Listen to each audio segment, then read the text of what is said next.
नमस्कार, मैं हूं सूरज कुमार और स्वागत है आपका अपने क्राइम शो क्राइम का खेल चैनल में। आज हम ऐसी कहानी के बारे में बता रहे हैं जिससे आपकी रूह कांप जाएगी। 14 मार्च 2003 को साउथहैम्पटन के हॉबिट पब में सभी मस्ती कर रहे थे। उनमें हेना फोस्टर और उनकी दोस्त भी थी। जब उन्हें लगा कि अब देर हो गई है तो रात के 11 बजे वो लोग पब से बाहर निकलते हैं। हेना की दोस्त बस पकड़ के चली जाती है और हेना पैदल, क्योंकि हेना का घर वहां से 800 मीटर की दूरी में ही था। हेना के परिवार में हेना सहित कुल 4 लोग थे। पिता ट्रेवर फोस्टर, माँ हिलेरी फोस्टर और उसकी छोटी बहन सारा। हेना थोड़ा पार्टी वगैरह करती थी, लेकिन हेना के परिवार वाले नियम के पक्के थे। वो जल्दी सो जाते, जल्दी उठते। उस रात भी वो लोग खा पी के सो गए। वे सोचे कि हेना आके अपना खा पी के सो जाएगी। अगले दिन हेना की माँ उठ के देखती है कि हेना अपने कमरे में नहीं है, तो वे हेना को आवाज़ लगाती है, पर कोई जवाब नहीं मिलता। तब वो पूरे घर में हेना को खोजती है, पर हेना घर में नहीं थी। तब तक हेना के पिता और बहन भी आ जाते हैं। उन्हें भी पता चलता है कि हेना घर में नहीं है। तब वे लोग हेना को फ़ोन करते हैं। रिंग तो जाता है, लेकिन हेना फ़ोन नहीं उठाती है। तब हेना के पिता हेना के दोस्त को, जो हेना के साथ पब गई थी, उसे फ़ोन करते हैं, पर वो भी यही बताती है कि रात में 11 बजे के आसपास हेना घर के लिए वहाँ से चली गई थी। अब ये लोग अपने तरीके से खोज तलाश करते हैं, लेकिन जब हेना का कुछ अता पता नहीं मिलता, तब परेशान माँ बाप साउथहैम्पटन पुलिस स्टेशन जाके हेना की गुमशुदगी का रिपोर्ट लिखा देते हैं। अब पुलिस रिपोर्ट लिख के मामले की जांच शुरू करती है और सबसे पहले उसका फ़ोन ट्रेस किया जाता है। अच्छी बात यह थी कि हेना का फ़ोन सक्रिय था और पुलिस ने मोबाइल टावरों के ज़रिए फ़ोन को ट्रेस किया। असल में हेना के फ़ोन का लोकेशन उसके घर से लगभग 20 से 25 किलोमीटर दूर दिखा रहा था। पुलिस 1 घंटे के भीतर वहां पहुंच गई, जहां हेना का फ़ोन शहर के रिसाइकलिंग सेंटर में मिला। फ़ोन के साथ साथ उसकी बैग भी वहां मिली, लेकिन हेना नहीं मिली। इसी बीच एक दिन बीत जाता है, पर हेना कहीं नहीं मिलती है। 16 तारीख को पुलिस को एक फ़ोन आता है कि शहर के बाहर झाड़ियों में एक लड़की की लाश पड़ी हुई है। आनन फानन में पुलिस वहां पहुंचती है तो देखती है कि ये शव और किसी का नहीं, बल्कि हेना का ही था। फिर पुलिस ने हेना के परिवार वालों को वहां बुलाया। परिवार वाले हेना के शव को देख के पहचान गए और बिलक बिलक कर रोने लगे। पुलिस ने प्राइमरी इन्वेस्टिगेशन करके हेना के शव को पोस्टमार्टम के लिए भेज दिया। जब पोस्टमार्टम का रिपोर्ट आया तो पता चला कि हेना के साथ बहुत ही हैवानियत के साथ बलात्कार किया गया है और फिर उसका गला दबा के मार दिया गया। लेकिन पुलिस के लिए एक अच्छी खबर ये थी कि हेना के कपड़ों में उस हत्यारे का डीएनए मिला, जिससे हत्यारे को खोजने में आसानी हो सकती है। मगर उस डीएनए सैंपल का उनके डेटाबेस में कोई क्लू नहीं मिला, जिससे पुलिस डेड एंड पे आ गई। क्लूलेस पुलिस अब हेना का कॉल डिटेल्स खंगालने का फैसला करती है तो पाती है कि उस रात हेना ने हेल्पलाइन नंबर में लगभग 50 सेकंड तक फ़ोन पे बात किया था।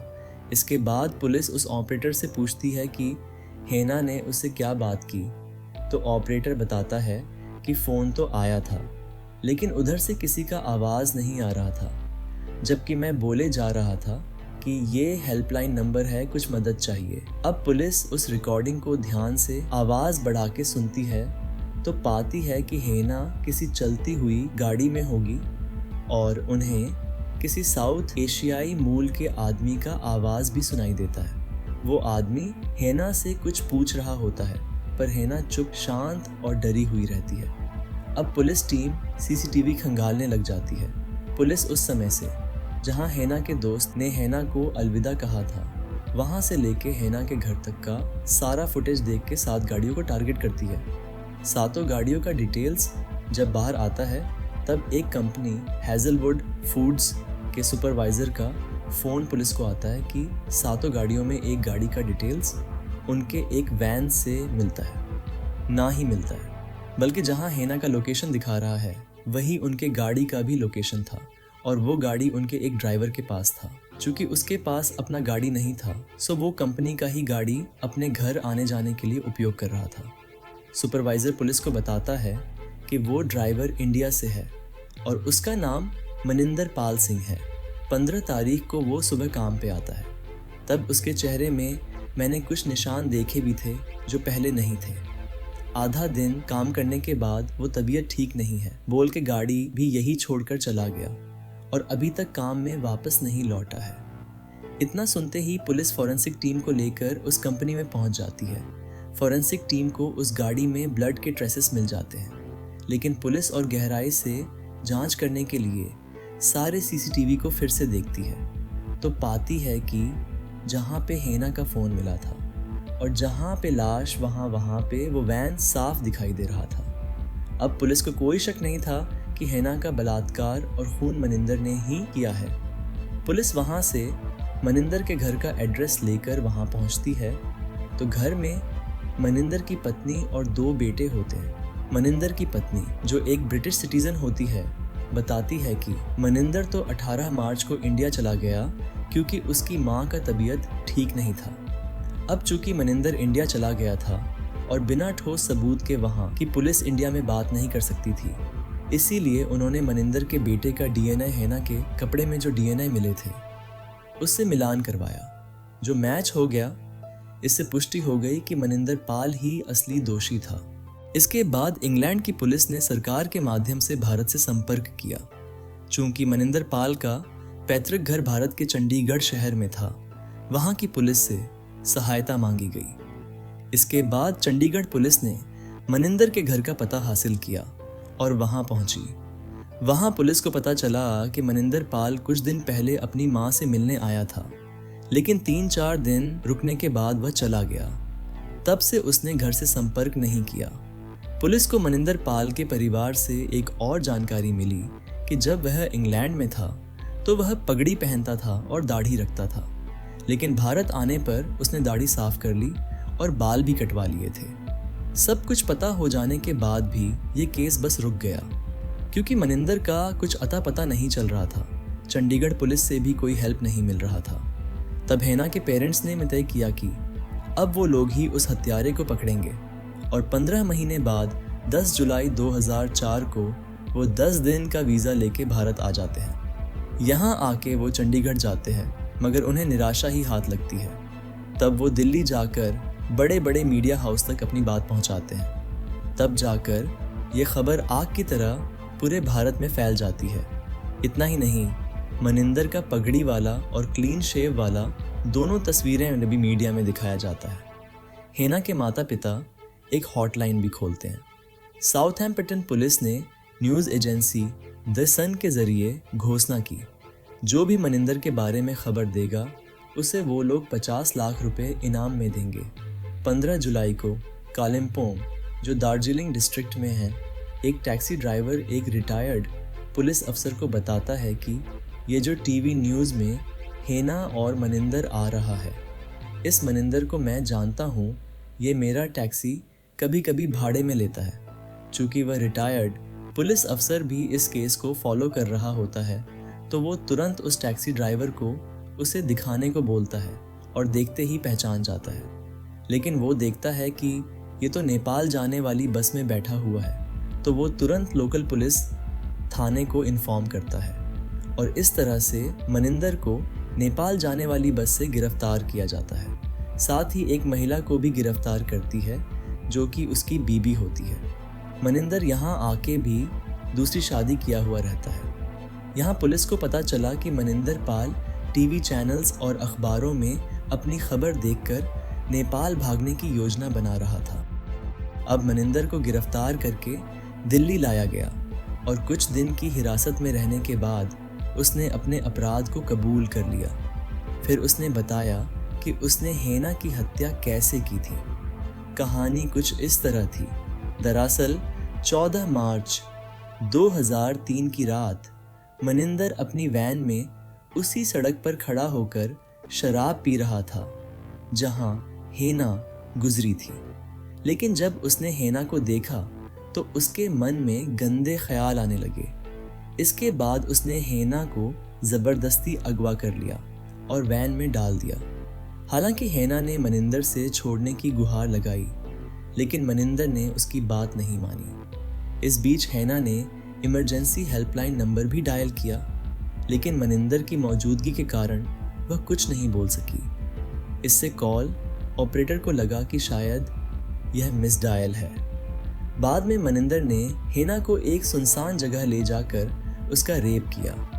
हालांकि अपराध करने के बाद उसे एहसास हुआ कि अगर हेना को जिंदा छोड़ दिया तो वह पुलिस में शिकायत कर देगी। इसलिए मनिंदर ने उसका गला घोंटकर हत्या कर दी। फिर उसने हेना का शव फेंक दिया। अगले दिन मनिंदर ने पीठ दर्द का बहाना बनाकर आधा दिन की छुट्टी ली। इसके बाद वह अपने एक दोस्त के पास गया और कुछ पैसे उधार मांगे, क्योंकि उसे भारत अपनी बीमार माँ से मिलने जाना था। लेकिन उसके दोस्त के पास उतने पैसे नहीं थे जितने मनिंदर को चाहिए थे। फिर मनिंदर घर वापस आया और अपनी ब्रिटिश पत्नी को भी बताया कि उसकी माँ भारत में बीमार है और उसे वहाँ जाना है, साथ ही कुछ पैसे चाहिए। समस्या समझते हुए मनिंदर की पत्नी ने अपने पिता से बात की और 17 मार्च को मनिंदर के ससुर ने उसे कुछ पैसे उधार दिए। अगले दिन मनिंदर भारत के लिए फ़्लाइट पकड़ लिया। हालांकि उसकी माँ के बीमार होने का बहाना सिर्फ एक ढोंग था। असल में मनिंदर इंग्लैंड पुलिस से बचने के लिए भारत आया था। भारत आने पर मनिंदर चंडीगढ़ अपने पैतृक घर गया, माँ से मिला, लेकिन यहाँ उसने अपनी शक्ल पूरी तरह बदल ली। शक्ल बदलने के बाद मनिंदर कालिम्पोंग चला गया और कुछ समय बाद वहाँ अपना नाम बदलकर शादी कर ली। चूँकि भारत में न हेना की हत्या के बारे में किसी को पता था और न ही मनिंदर पाल के बारे में, इसलिए 15 महीने तक मनिंदर पकड़ा नहीं गया। लेकिन जब हेना के माता पिता भारत आए तभी मनिंदर पकड़ा गया। ब्रिटेन पहुंचकर मनिंदर ने कोर्ट को बहुत घुमाने वाला बयान दिया। जब पुलिस ने मनिंदर पाल के सभी बयानों की जांच की तो वे सब झूठ निकले।